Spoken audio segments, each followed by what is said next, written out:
तो बिटकॉइन क्या है? बिटकॉइन दुनिया का सबसे पहला डिजिटल डिसेंट्रलाइज्ड क्रिप्टो करेंसी है। बिटकॉइन असल में दुनिया में कहीं भी एक व्यक्ति से सीधे दूसरे व्यक्ति तक पैसे भेजने के लिए इंटरनेट का इस्तेमाल करता है, जिसके लिए बैंक, पेपैल या वेस्टर्न यूनियन जैसे किसी सेंट्रलाइज्ड एंटिटी का इस्तेमाल करने की जरूरत नहीं पड़ती है। और यह एकदम सुरक्षित है, नाम रहित है, सुपर फास्ट है और ये दुनिया में कहीं भी कारगर है। बिटकॉइन का इस्तेमाल कोई भी कर सकता है, किसी योग्यता की जरूरत नहीं है, कोई फीस नहीं देनी पड़ती है, कोई चार्ज बैक और कोई बॉर्डर नहीं है। यह असल में पैसे का भविष्य है। तो कौन बिटकॉइन का उपयोग और स्वीकार करता है? असल में बिटकॉइन का इस्तेमाल लाखों लोग कर रहे हैं और आप लगभग जो चाहे वह चीज खरीदने के लिए बिटकॉइन का इस्तेमाल कर सकते हैं। ऐसे सैकड़ों हजारों व्यवसाय कंपनियां हैं जो बिटकॉइन को स्वीकार करती हैं। आप प्लेन की टिकटों, hotel room, electronics, car, coffee और किसी अन्य चीज के लिए भी पेमेंट कर सकते हैं। यदि आप किसी चीज के बारे में सोच सकते हैं तो हम आपको दिखा सकते हैं आप उस चीज को बिटकॉइन की मदद से कहां से पा सकते हैं। बिटकॉइन एक और जिस बड़े बाजार को प्रभावित करता है वह है रेमिटेंस, यानी वह पैसा जिसे एक राज्य से दूसरे राज्य में और एक देश से दूसरे देश में दोस्तों और परिवार के लोगों को भेजा जा रहा है।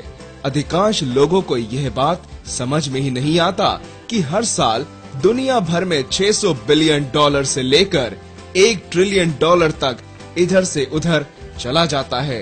पैसे भेजने के लिए हम लोग बैंक, पेपैल और वेस्टर्न यूनियन जैसी कंपनियों का सहारा लेते हैं। ये सभी कंपनियां हमारे भेजे हुए पैसों को हमारे लोगों तक पहुंचाने के लिए हमसे फीस लेते हैं और हमें उन पर भरोसा करना पड़ता है। वेस्टर्न यूनियन, मनीग्राम और उन जैसी दूसरी कंपनियां 5 से 30% तक फीस लेती हैं। कुल मिलाकर दुनिया भर में इसका परिमाण लगभग 10% है, जिसका मतलब है कि हम लोग हर साल 100 बिलियन डॉलर का 10% यानी 60 बिलियन डॉलर बस फीस के रूप में दे बैठते हैं। बिटकॉइन की मदद से हर किसी को इसकी सुविधा प्राप्त होती है और इसके लिए कोई मंजूरी भी नहीं लेनी पड़ती है। एक विशिष्ट बिटकॉइन लेन देन में लगभग 2.5 सेंट की फीस ही लगती है। यह एक बहुत बड़ा बदलाव लाने वाला है। अधिकांश लोगों को पता ही नहीं है कि सिर्फ लगभग 1.5 बिलियन लोगों के पास ही बैंक अकाउंट, वीजा या मास्टर कार्ड होता है, जिसका मतलब है कि बाकी के लगभग 5.5 बिलियन लोगों के पास किसी भी तरह की बैंकिंग की सुविधा प्राप्त नहीं है। उनकी सारी संपत्ति उनके घर में ही रहती है। यदि कभी कोई डकैती हो जाए, आग लग जाए, बाढ़ आ जाए, तूफान आ जाए या इसी तरह की कोई और घटना घट जाए तो उनका सब कुछ खो जाता है। और क्या आपको पता था कि उन लोगों की संख्या अधिक है जिनके पास इंटरनेट के साथ सेल फोन है, जबकि उन लोगों की संख्या इनसे कम है जिनके घरों में पानी और बिजली की सुविधा है। इन सभी लोगों के पास अपनी संपत्ति की रक्षा करने का कोई साधन नहीं है और ये इंटरनेट के माध्यम से व्यापार नहीं कर सकते हैं। लेकिन अब वे बिटकॉइन की मदद से ऐसा कर सकते हैं, क्योंकि बिटकॉइन पर किसी व्यक्ति, सरकार या कंपनी का कोई स्वामित्व या नियंत्रण नहीं है। बिटकॉइन को शक्ति संपन्न बनाने के लिए कोई सेंट्रल एंटिटी भी नहीं है, लेकिन इसे शक्ति संपन्न बनाने के लिए किसी न किसी चीज की जरूरत तो है ही। इसे यह शक्ति असल में उन हजारों लोगों से मिलती है जिनके पास विशेष कंप्यूटर हैं, जो नेटवर्क को शक्ति संपन्न बनाते हैं, नेटवर्क को सुरक्षित करते हैं और लेन देन की जांच करते हैं।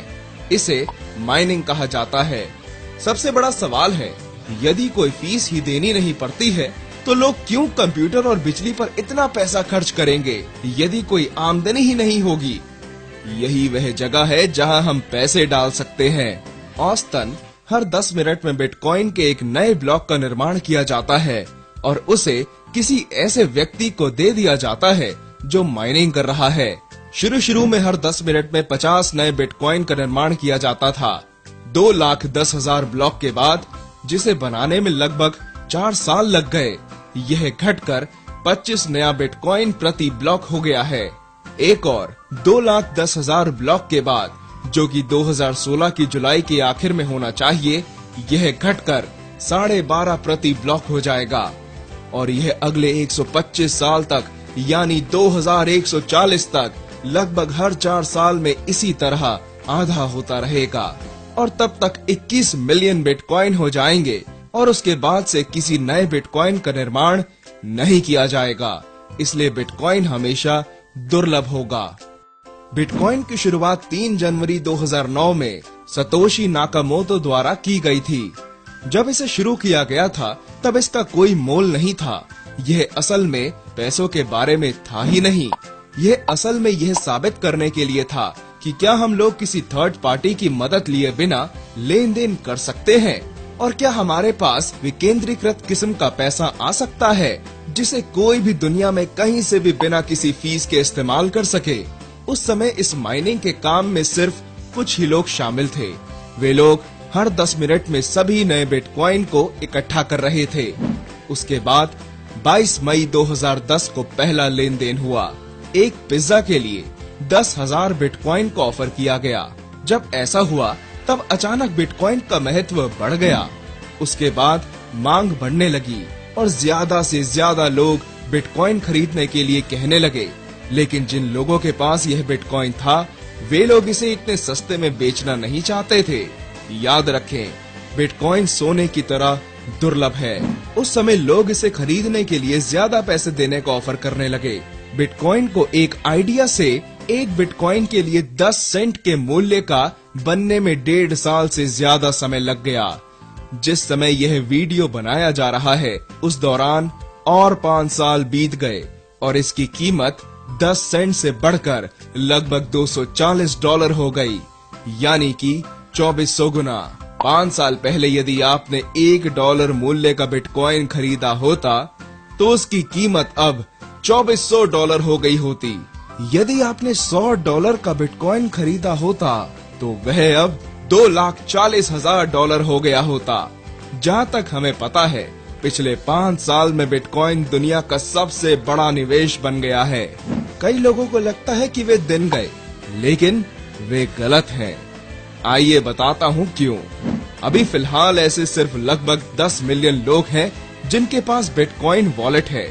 हम लोग एक ऐसी टेक्नोलॉजी के बारे में बात कर रहे हैं जिसमें इसका इस्तेमाल करने वाले करोड़ों लोगों के साथ इंटरनेट से ज्यादा बड़ा बनने की क्षमता है। आजकल हर कोई इंटरनेट चला लेता है क्योंकि इसे चलाना आसान है। 25 साल पहले इसे चलाना असल में बहुत मुश्किल था। अब गूगल, यूट्यूब, फेसबुक और जीमेल ऐसे हजारों कंपनियां बाजार में हैं जो इसे चलाना आसान बना दे रही हैं। करोड़ों लोगों ने इन कंपनियों में निवेश किया है।